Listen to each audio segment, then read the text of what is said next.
اینجا کسی که وفات میکنه اگر در شفاخانه می باشه یا در خانه می باشه فقط برای ما یک زنگ میزنه. یک جنازه کاستش در اینجا از 4000 الی 5000 تا 6000 تا 7000 حتی تا 10000 پوند هم در اینجا کاستش است. از این خود که کسانی که افغانستان میبره او سرویس هم ما داریم. امروز یک جنازه هست که اسنادایش آوردن ما او رو میبریم به افغانستان روان میکنیم. فامیلی مشکلات کم مشکلات داری؟ خبری مکوه. شته دلته دا مشکلات؟ دومره فامیلی مشکلات ده والله یعنی دوی سره جدا کیږي؟ جدا کیږي، طلاق او خانوادگی مشکلونه.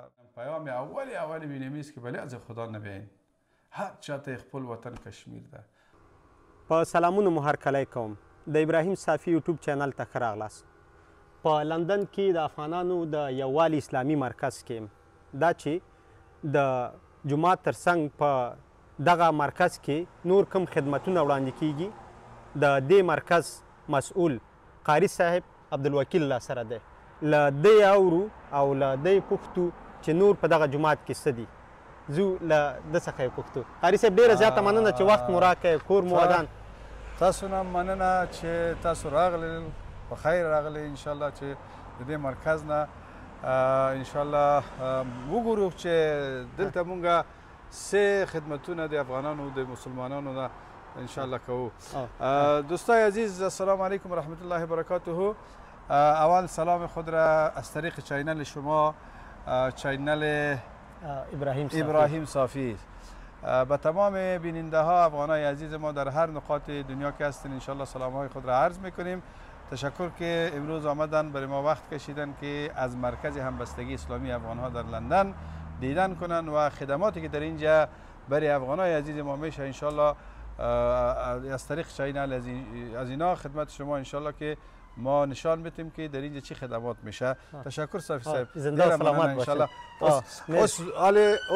زو لخیر سره د جمعات نه شروع کول خیر سره چه از مسجد شروع میکنیم که بخیر که مسجد مردها که ببینیم که مسجد مردها چقدر سهولت و فسیلتی بخیر برای افغان‌ها اونجا هست. خب در مجموع در این مرکز قابل یادآوری است که قبل از اینکه ما به مسجد داخل شویم در این مرکز ما چی خدمات میکنیم.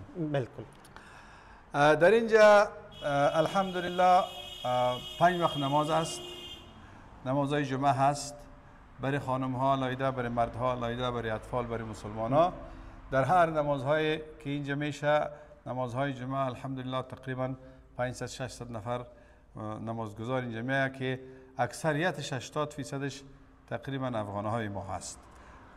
یعنی افغانات از این منطقه هستند یا از دیگر این منطقه هم هست، حتی از اطراف دور میاین به خاطر که در اینجا یک فضای همبستگی است. دلته چې دی الحمدلله یو همبستگی فضا دی، ټولو په شوق راځي افغانانو. ډېر لرې ځایونه دلته راځي الحمدلله. 400 نه تر 500 تاسو ویلې چې دلته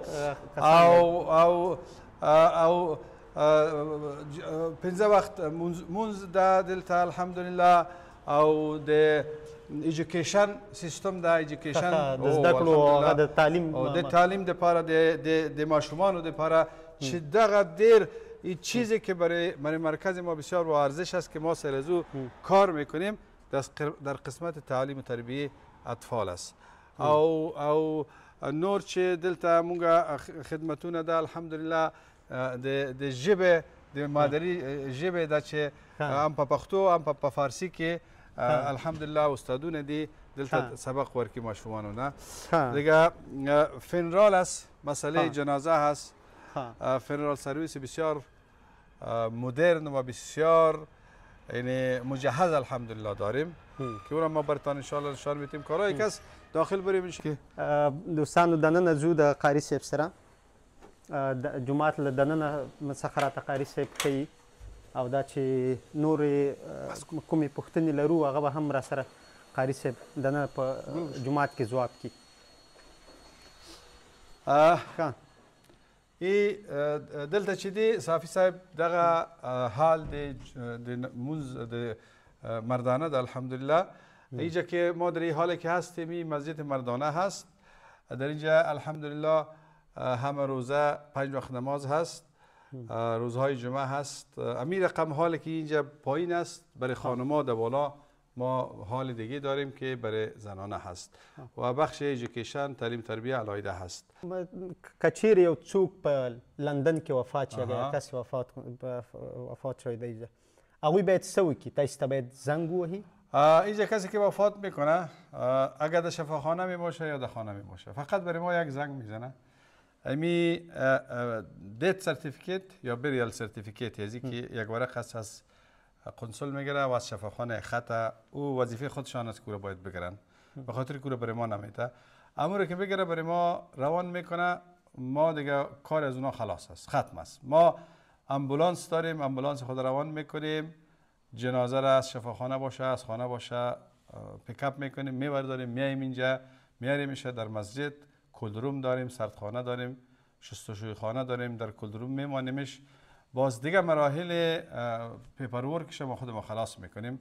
قبرستان اگر در لندن دفن کنه قبرستان ما برش بک میکنیم، کارهای دیگهش خلاص میکنیم. همیشه موتر لیموزین که میبریم جنازه را به سر قبرستان ما داریم، شستشوی، تکفین، تجهیز همیش در مسجد میشه.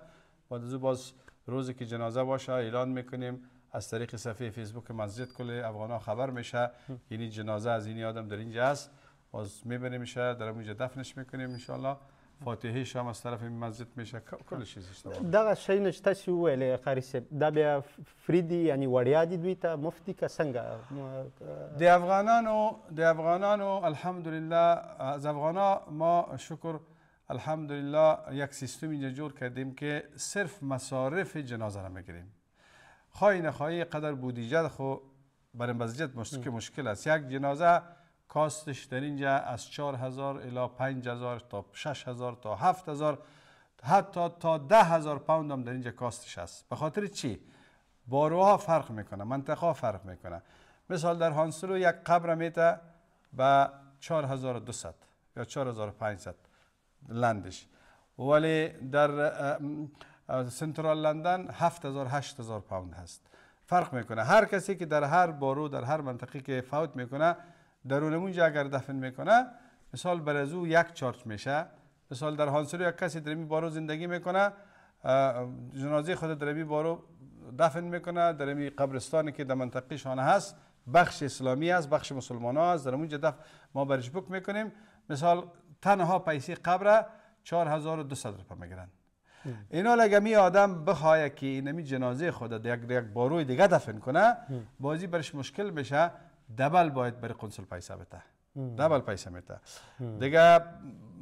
مصارف مسجد که میشه، مصارف مسجد مثال 2 دفعه موتر جنازه است، 1 دفعه موتر فنرال است، موتر امبولانس است که میره جنازه را از شفاخانه از خانه پیکاپ میکنه میره در مسجد، و موتر چیز است لیموزین است که جنازه را میبره بر سر قبرستان.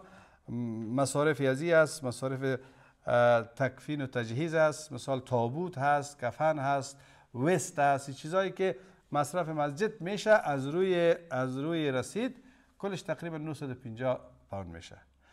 هغه باید تشتدر کی کنه؟ دا 950 خود مونږ مصرف کوو. اوس راځو په چې سه به مسجد ببینیم که چی میمانه. اگر جنازه از غیر افغان باشه 200 روپیه دیگه ما در سر زمین دازیم که میشه 1150 روپیه باز ما چارج میکنیم، ولی از افغان اینمی 200 پوند ما نمیگیریم، فری هست کلش. یعنی تا 900 فریسته، 950 روپیه فریسته، تا 950 فری است. مصرفش باید بته، مصارف را میته، ولی ما برای مسجد تو مفاد نمیگیریم، فایده نمیگیریم. اگر یک کسی دیگه مثال ضرورت داره مسجد مالی قدر فنرال که میکنه هم ضرورت داره، یک کسی را که جنازه شف دفن میکنی حد اقل که اما مصارفش میته خو یک 200 300 به مسجد هم باید بانه که مسجد مصرف داره. نه مسجد اینجا کسایی که کار میکنه اونمو چارچ ما از افغانای خود نکردیم و هیچ وقت نمیکنیم. ولی اگر از دیگه مردم ها باشه، باز از دیگه مسلمان ها را باز دیگه برای از اونا 200 پوند دیگه سر زیاد میکنیم که 1150 پوند میشه.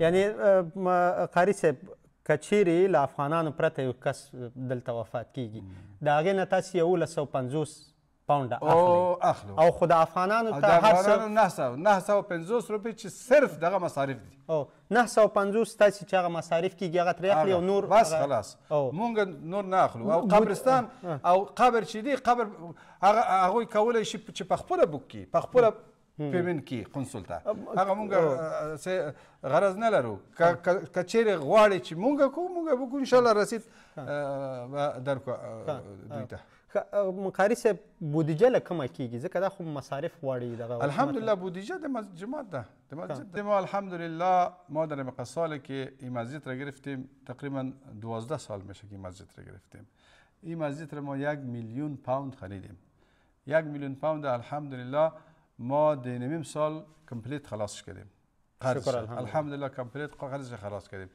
اینکمی که در این مسجد هست صرف 2 روز داریم ما روزهای جمعه و روزهای یکشنبه روزهای جمعه تقریبا 600 500 700 پوند دینمی مردم که میایه دونشان میکنن این میشه و روزهای یکشنبه که فاتحه میباشه معمولا 4 5 6 فاتحه میباشه حالا امروز 4 فاتحه بود در مسجد شریف یک فاتحه 150 پوند فیس میده به مسجد دیگه از کل چیز خلاص است میایه اینجا مصارف از طرف مسجد است مثال سکیوریتی قاری مولا هم چیز از طرف مسجد است فقط 150 پوند فیس میده اینمی فیس های روز جمعه که میشه روز یکشنبه میشه دیگه اینمی انکاب مسجد است و بعضی دوستا یگان دایرکت دبیت دارن تقریبا یک و نیم 200 نفر 5 پوند 10 پوند به مسجد همیشه دایرکت دبیت کردن خیر جاری است صدقه جاری است دیگه اینمی مصارف مسجد ما این نظامی بسیار با مشکل پورا میکنیم ولی یقینا براتون بگویم که دیر مشکل کار ده آسان نده آسان نده مثلا جمعه دیر مصارف لري بالکل دیر مصارف لري او به مصرف دی یوازې د اوبې بل د میاشتې د یو میاشتې تقریبا 2000 پوند راځي 1500 پوند راځي غاز تقریبا 1400 پوند راځي او اوبه چې دي اوبه خو ډېر مصرفېږي اوبه تقریبا 1400 تقریبا فرق کې راځي او دوی چې اینا که مسجد را چارج میکنن مساجد اکثر مساجد به حساب چرتی چارج نمیکنن اینا کمپانی خاص شخصی است اینا به حساب بزنس چارج میکنن پیسه زیاد میگیرن از اینجا نسبت به خانه ها زیاد مصارف مشکلات هست ولی الحمدلله برد ما در این مسجد چی است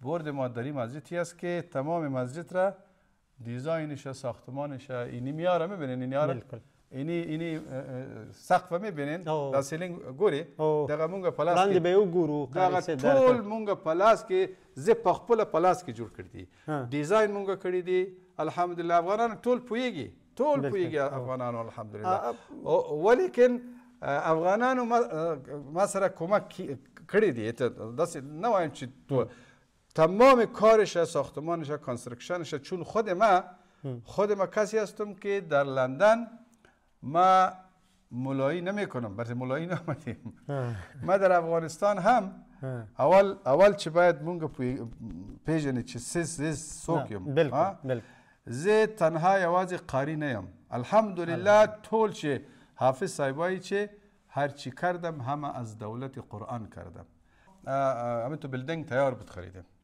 این اصلا برای شفاخانه بود باز اینا برای کالج دادن بازو کالج نتانست مصارفش پورا کرده چون تنها ریت ازی یکی خورند کرایش است یکی ریت است که قنصل تکس است سال 65,000 روپیه بود بازی ما الحمدلله با 1 میلیون پوند خریدیم ما تانستیم در موایل یک تقریبا 5 لکش جور کردیم خداوند کمک کرد باز 5 لک دیگه از زیر از بانک اسلامی قرض گرفتیم دیگه الحمدلله که کوشش زیاد کردیم دمی اواخر امسال شروع امسال قرض شکر الحمدلله خلاص شد دا خود 2 منزله ده تاسو 2 منزله دي دا چې دي دا صرف مردانه دي الحمدلله دا ټول تاسو خپل په لاس باندې دا ټول ویډیوګان شته په مونږه هغه فیسبوک چیزی چې وګوري ټول ویډیوګان شته دغه ډیزاین دغه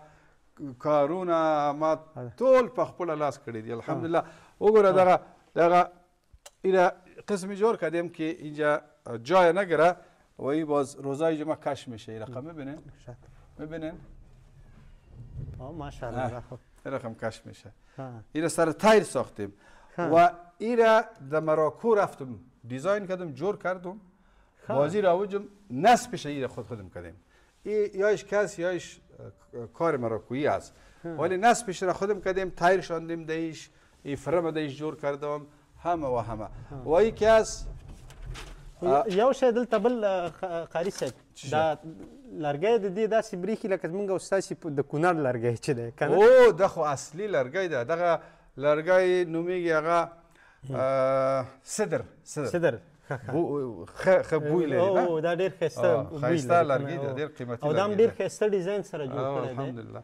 او دغه محراب چې دی محراب هم خو الحمدلله مونږ ټول ډیزاین دغه ډیزاین مونږ د مدینه منوره د هغه جماعت قبلتین محراب هم داسې ده همدغه ډیزاین ده د دې ډیزاین هم راولي دي او دا ټول ډیزاین تا خپله دې کتلی دي خپل کړي دي او دغه کارونه ټول د ما ده. اوس تاسو ویډیوګانو چې وګورئ په فیسبوک کې انشاءالله تاسو ته معلوم شي او دغه هغه مراکویي سړی هغه کړی دی دا ډېر داسې هغه دی قاري صاحب بیخي بالکل دا تایلونه چې دغه د چین را دغه د افغانستان ده دا د افغانستان او د افغانستان ماربل اصل ماربل د هرات ماربل ده. ما چین رفتم یعنی کلکینا را میبینین ویندوهای مسجد را یعنی تایلا ماربل تمام چیزهایی که در مسجد شما میبینین یعنی تختایی که در 4 دور مسجد نصب است یاره کلش از چین بسیار با قیمت ارزان آوردم الحمدلله خدا. یعنی دا چې د افغانانو اسلامي مرکز دی کنه او دلته د افغانستان نښې شته پکې الحمدلله ډېر ښه ان شاء الله دا څه چې اول زنانه به وګورو ان شاء الله بیا دغه انټرنس چې دی دغه د زنانه انټرنس دی ښه او دې خونه ښځینه د دې خونه انټرنس بیل ده ښه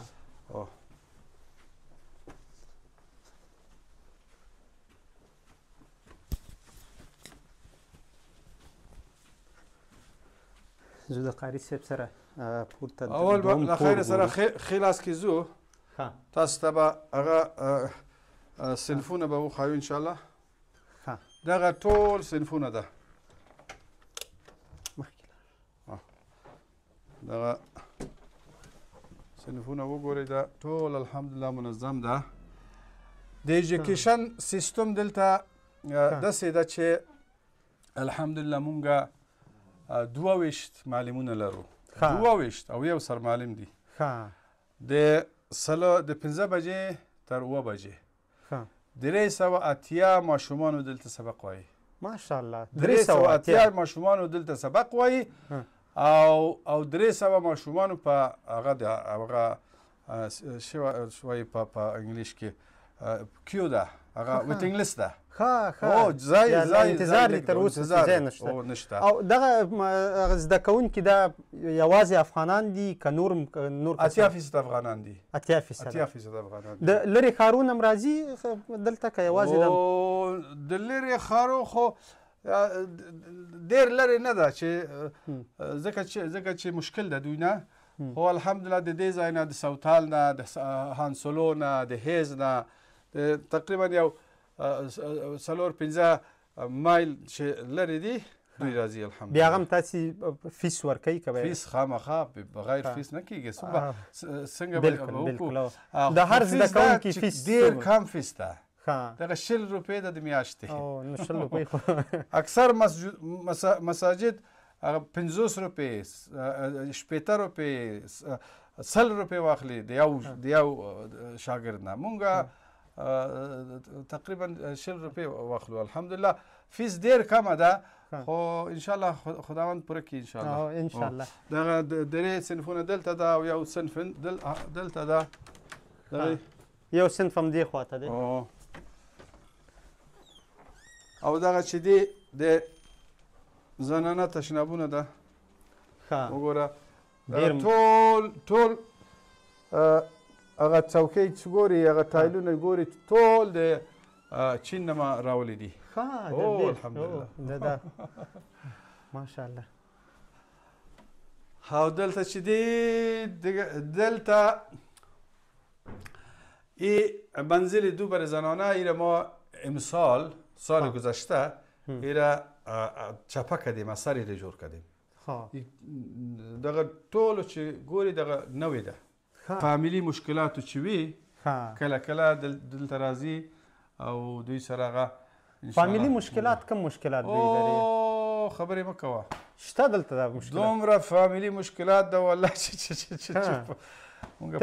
تر ډیره کم مشکلات دوی لري اینجا مشکلات های فامیلی زیاد طال خداوند کم کنه خود تقریبا 8 سال 9 سال میشه که در لندن زیاد شده اگر این سابق اینجا بسیار کم بود حالا ما میبینیم که بسیار زیاد است تو هفته هست که 4 5 6 مشکل فامیلی میاین پیش ما اینجا و ما کوشش میکنیم که اگه بین از اینا پس صحیح شود ولی متاسفانه بسیار کمش هست که پس جور میشه.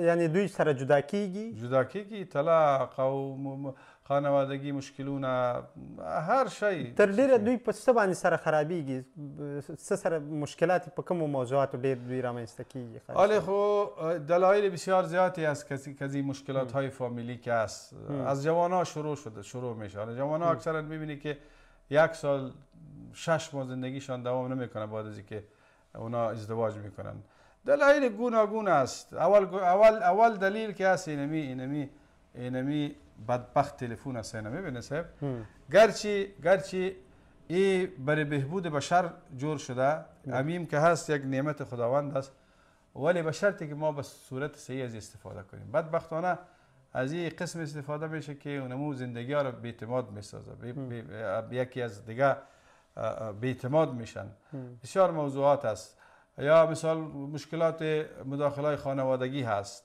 یا مسائل اقتصادی هست یا در اینجا مسائل اقتصادی هست یعنی بسیار است حال مشکلی است که خانم هم میتونه در اینجا اینکم داشته باشه و شوهر هم میتونه نه هر کس حال خوش داره که مثال خودش یک پول شخصی داشته باشه به مخاطر اگر اینا در زندگی بسیار متوجه نباشن این چیزا باعث ازی میشه که جدایی میشه به چیزای بسیار اندکی که قابل از این است که انسان زندگی که الله سبحانه و تعالی بر انسان داده او زندگی را به چیزای اندک خراب کنه زندگی اصل زندگی را الله جل جلاله محبت نصیب کرده عشق و محبت ولی متاسفانه ما صرف متاع دنیا را فکر میکنیم سرش زیادتر این مشکلات از طرف بچه ها می باشه یا از دخترها که برای شما در جمعه 50-50 است دیگه از طرف دخترها هم است از طرف بچه هم است زیادتر یا کسایی هستن که نو آمدن یا از وقت که در اینجا زندگی میکنن زیادترشان کدام از وقت زندگی کدا خو اونا نسبتا کم است ولی چی یاد کنیم که نشنون مشکلات از این تازه آمدگی ها بسیار زیاد است یقینا بسیار نه تنها مشکلات ها هست بلکه خود دولت انگلستان از بسیار به تکلیف است اینا دیگه نمیگیم در مجموع کلشان است ولی یک تعداد بسیار زیادی هستند که امو نزاکت های اجتماعی را نزاکت های یک مملکت یک دولت نزاکت هایی که در یک جای زندگی میکنن اینا را مراد نمیکنن فکر میکنن که افغانستان از بیا که هر چی که کردم بکنم ولی اونمو باعث میشه که بسیار بدبختی ها ایجاد میشه و برای ما میایه کمپلینشان از پلیس میایه از قنصل میایه از همه میایه که اینا اینطور هستن شما برین در بین از اینا تبلیغ کنین در بین از اینا مشوره بتین اینا را که اینا اصلاح شون به هر صورت دیگه خدا کنه که دی صحبت های ما اونا خبر شون آزرده نشن ولی ما زیادتر خوب است که اینیا دیگرها بشنو گپای شما زیادتر کارهای میکنن فکر میکنن که در افغانستان هستن نه آخر کلی ما و شما در اینجا مهاجر هستیم کلی ما و شما در اینجا مسافر هستیم ما مملکت خود ما نیست در جایی که ما زندگی میکنیم اگر مملکت کفر باشه مسلمان باشه باید قانون از شرعاً قوانینش مراعات کنیم پیام اولی بینیم است که بله از خدا نبین هر چاته خپل وطن کشمیر ده ما که آمدیم خب آمدیم دیگه شد، آره از ما بند ماند. ولی که نصیحت ما بر از اینها است که سنگ در جای خود سنگین است، یک لقمه نان را در وطن بخوریم و بالله العظیم از غوری های پلو که در این ملک ها بهتر و خوبتر است.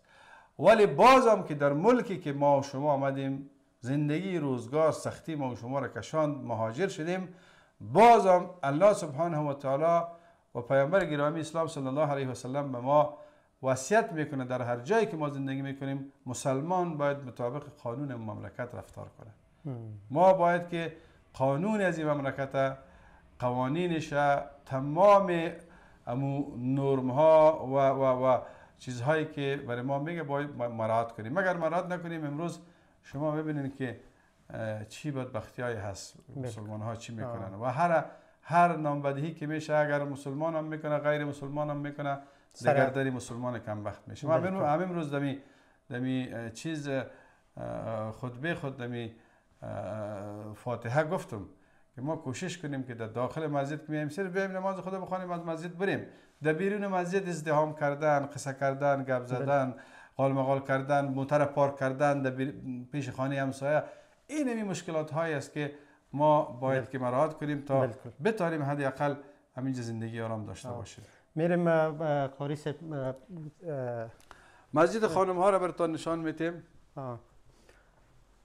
این مسجد خانم هاست که امسال ما را بخی از سر مثل پایین وار کلش جور کردیم. الحمدلله میبینین که چقدر خوب یک دکوریشن و همه مسائلش بسیار مقبول و زیبا هست. با چه تعداد خانم‌ها در اینجا میاین؟ اینجا تنها در این حال خود تقریبا یک 200 نفر اینجا جای میشه. باز که بیروبار میشه باز اینجا در صنفام میتونن که اونا روزای شنبه یک شنبه و روزای جمعه در صنفام بشه. ولی همین اکثر معمولا اینمی حال پر میشه. ولی در ماه مبارک رمضان باز زیاد میشن، خصوصا در شبای قدر باز زیاد میشن. باز مال بالا هم یک حال دیگه جور کردیم سال گذشته الحمدلله که وام قابل استفاده است. اوجا 2 صنف جور شده و یک حال دیگه اون او رو براتون نشان بدیم که او رو ببینین.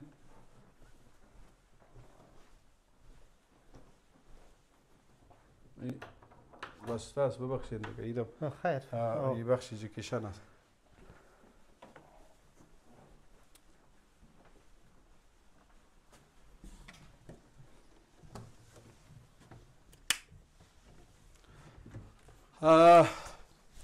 این لافت مسجد بود که اینجا دغه لافت بود، د جماعت لافت بود، دلته صرف یو استوریج بود.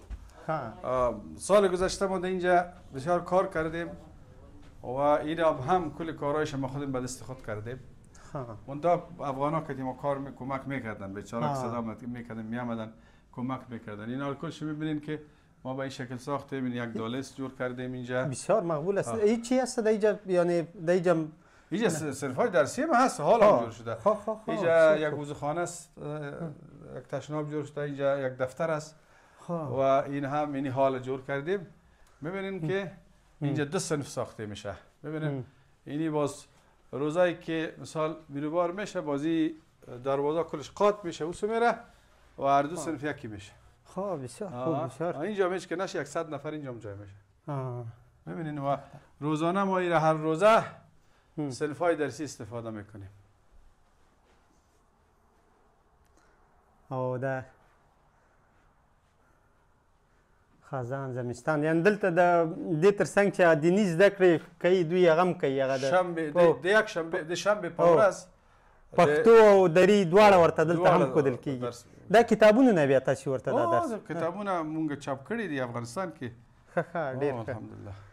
اوس او دلته چې دي استادونه چې کوم یو دي هغه استادونه پروفیشنل دي، عادي نه دي، په مسلک کې ډېر هغه لري، اکسپریان لري. حالا میریم صاحب شما را ما یک بخش چی هم داریم، بخش کلینیک حجامه. ډېر ښه. یک کلینیک حجامه داریم که در اونجا همین حجامه تاسو کړی دي کنه؟ نه ما تر اوسه نه ده کړې، سنت طریقه ده ما. پوهېږي چې سنت دي. بالکل. هغه کپینګ وایي په انګلیش کې. بالکل. چې ډېر فایده لري.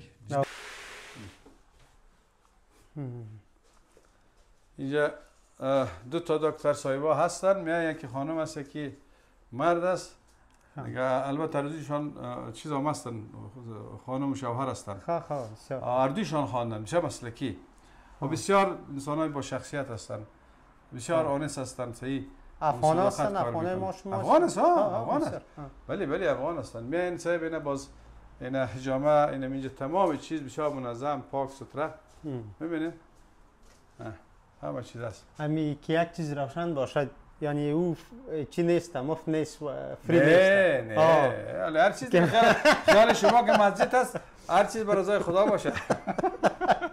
ما میره گفتم که کسی حالی ببینه، قدرش مشکل است. ما گفتم کسی ببینه بگه که والا قاری صاحب گفت قدر فیس نیست، فکر کنم 40 پوند چارج میکنم. ما گفتم که نشه ویدیو را ببینه که قاری صاحب گفته که هر چیز مفت است، که بس است که خود ما فری خدمت کردن استید. ولی یک چیز براتون بگم که هر قدر که انسان در خانه الله خدمت کنه، پاداش پروردگار برش از یک رانی از یک رای دیگه برش میته.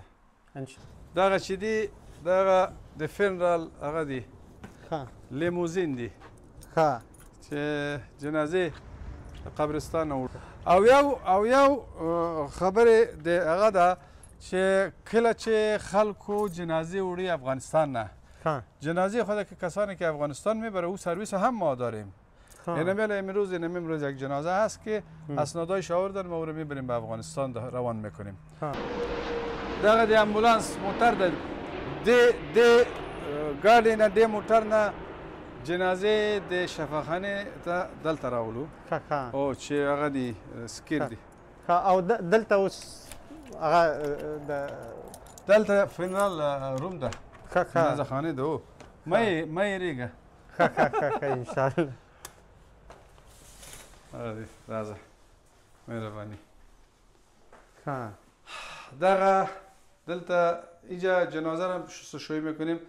اول که میکنیم جنازه را که میاریم راسن میاریم، این موو میشه و میره، موو میشه و میره، جنازه میاد سر ازی این لفت است، دغه لفته گوری سر ازی مونده میشه و در داخل ازی یخچال است. این کولدروم است. این سه جنازه جای است. داخل ازی میمانیمش، سوش آن میکنیم، چالان میکنیم، بس خلاص. باز دیگه در فکر تکفینش میشیم. باز هر روز که تکفین میشه جنازه که در اینجا دفن میشه، باز همون روز ما اینجا شستشویش میکنیم، تمام موادهایی که برای جنازه هست اینجا هست. ببینید همه چیزهایی که برای جنازه ضرورت است تمامش اینجا هست. او کفن هم هست، کفن هر چیز هست. تابوت هم داریم ما، تابوت خانه. او رو نشان ندادم تان که نترسین. نه مرگ حق ده ټول مړ کیږي. باید چې په یاد می نو یو شی بل که تاسو ویل چې تاسو دغه جنازه افغانستان که جنازه رو که روان میکنیم بازو دیگه سیستمش فرق میکنه. جنازه رو میاریم اینجا میانیم در کولدروم، برای ازو شش سند باید جور شوه. یکی از سفارت باید ورق بگیریم برایش سفارت افغانستان، یکی امبالمنگ میشه، امبالمنگ یعنی دوا میخوره، او سرتیفیکیت باید گرفته شوه که به خاطر که جنازه که میره در راه میمانه تال میخوره چی میشه تا افغانستان خراب نشه. اگر نباشه بدون از چیز میکنه. یک خط از کورنر گرفته میشه، دیگه تکتش بک میشه، کل چیزایش ما از طریق مسجد میکنیم. بس جنازه والا فقط یک گونه ورقش میره از شفاخانه برای ما میاره، بس خلاص. باز تکتش که بک کردیم، باز امون روزی که ما جنازه را مثال پروازش از فردا صبح امشب ساعت 8 بجه 8 ساعت پیش جنازه را باید ما ببریم به کارگو در میدان تسلیم کنیم. باز را تکفین میکنیم، کفن میکنیم. تابوت مخصوص داره، زنک میگن، تابوت زنک است. داخل از او این چادر است، بیرونش چوب است. در داخل از او میمانیم. باز خودم جنازه را ما باید که دورش سیل کنم، بسته کنم، هوایش بکشم و تیپ کنم، پیچش کنم. باز ما خودم یک سرتیفیکیت دیگه چون اجازهش دارم، ما یک سرتیفیکیت ما خودم میدم که این رقم بسته کاری شده. هیچ خراب نمیشه و دوا هم میزنیم اون یک نفر دیگه میاد اون اینوالمنت میکنه دوا میزنه که بسیار سیف باشه. این اسنادا را کلش یک جای میکنیم، بازی ایرلاین روان میکنیم، باز ایرلاین اسنادا را که میکنه باز تکت شوکی میکنه، باز میبریم جنازه را تسلیم میکنیم، جنازه باز میرسه در افغانستان. څومره مصارف راځي؟ چقدر مصارف تقریبا مصارف یک جنازه او نظر به کارگو است، وزن میشه. باز جنازه گرنگ میباشه، باز کم میباشه. فکر کنم در حدود 5000 5500 4500 سابقا کم میشد، این تا 7.5 هم میشد، ولی فرق میکنه جنازه دیگه. قاری صاحب داسې ویلی چې ځینې کسان چې هغوی دلته هغه کېږي که د دې توان نه لري کورنۍ هلته یې دغه ډېر ښه خبرې ده. ما در این نمی مدتی که در اینجا هستیم، آلی تو افغانا فکر نکنه که کلگی بگویم من ندارم بیا از من جنازه مرا خدا نخواسته مفت ببر. ما در اینجا خدمات خیریه بسیار داریم و افغانستان. ما در اول خبرتان بگویم، در شما ما شاید دیده باشین در 2 سال کرونا که ما 170 جنازه افغانه، تنها افغان 170 دانه جنازهش که در کرونا مرد ما در اینجا آوردیم در این مسجد. مردم میگریخت، مردم سایل نمیکرد، اولادا نمی آمد نه، ولی ما میرفتیم این جنازه را از شفاخانه می آوردیم، همینجا شستشوی میکردیم، کفن میکردیم، میبردیم دفن میکردیم.